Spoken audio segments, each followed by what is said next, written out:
Welcome back, and I hope you've had a very Merry Christmas. It was Christmas in June for former Augustana volleyball player Teresa Resch.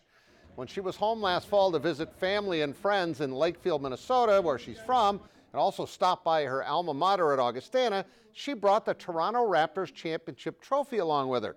Teresa is now in the front office for the NBA team as Vice President of Basketball Operations and also player development. That's pretty cool. And she is loving every minute of where her career has led her thus far.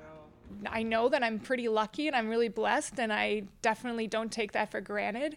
I think for me, I never knew exactly what I wanted to do. And I never had a vision of where I was going to be. So it's been really cool to kind of just have it revealed as I continue to take the steps. I'm with the Raptors this season. We're attacking another championship. If you're not attacking a championship, you shouldn't be in the game. So that's what the goal is right now. But I cannot wait to see what the next thing is down the road. And to share that title with Nick Nurse, the head coach and former USD assistant coach, and lots of other Midwesterners too on the staff, made it extra special for Teresa, and the Raptors are playing really well without Kawhi Leonard. Speaking of Kawhi, the Raptors were the first of 5 NBA games on Christmas Day. They hosted the Boston Celtics today without Kawhi Leonard. They took a 10-0 lead on that three-pointer by Kyle Lowry, but Kemba Walker playing his first ever Christmas Day game, believe it or not, after all the years he's been in the NBA, and Jaylen Brown, who's never won at Toronto in his career, he had 30 points to lead the comeback. Celtics win at 118-102. Watch this move by Brown. He's going to break some ankles on this one. Stops, crossover, and hits the jumper. Sweet. And now here's Zach Borg with a Christmas edition of the Billion Automotive Plays of the Week. Southwest Christian's Jaslyn Prin's snazzy move helps the Eagles soar at Laverne.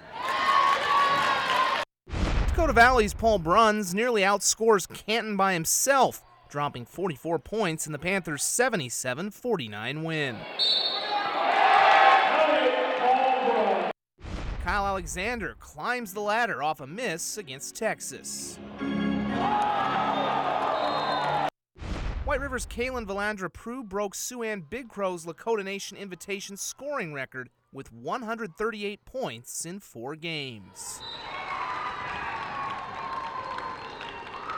More prep history on the wrestling mats tops our countdown, as Chamberlain's Nash Hutmaker and Canton's Kellen March each surpassed Randy Lewis' 44-year-old consecutive pins record of 45 on the same day. Those are your Billion Automotive Plays of the Week. The Dordt women's basketball program is certainly on the rise under Bill Harmson. Last year, they won 20 games and made the national tournament for the first time in school history. This year, they have picked right up where they left off. Harmson had great success at Western Christian, and now his defenders are 13-2 and ranked 6th in the country. He really likes where the program is. Our depth is real solid, and to be able to play as many kids, as many minutes as we can, and feel confident in that, I think that's a huge advantage for us. Absolutely, when you've got great depth. Their big win so far over arch rival Northwestern. As they said, after almost 3 weeks off, they're ready to get back at it. They're 13-2 and ranked 6th in the country. Well, as we told you last week, former USF All-American receiver and championship head coach Kalen DeBoer is now a Division I head coach. In his 2 years at Fresno State before becoming the offensive coordinator at Indiana this year, he helped the Bulldogs win 22 games after being just 1-11 the year before he arrived in California, and he's determined to keep the program at a very high level in the future. We're going to go and we're going to be back in the Mountain West Championship football game, and there's many bowls that are going to be seen, and the sky's the limit. We're not going to be pulling against each other. We're going to be pushing in the same direction. DeBoer went 67-3 in his only stint as a head coach, of course, at USF, where they won 3 national titles, and he was offensive coordinator at USF before replacing Bob Young when he retired. Now, back to Kawhi. He was playing in really the premier game of the day on a busy Christmas day in the NBA as the Clippers took on the Lakers. That was Kyle Kuzma for 3. There's LeBron. The Lakers actually had a 15-point lead in the third quarter. But Kawhi brings his team back, a little step back three. He had 35 points to lead the, I almost said the Raptors, the Clippers. Raptors are doing pretty well without him.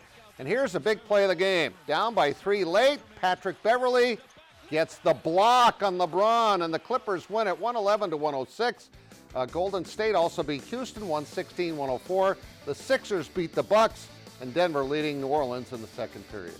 We'll be right back.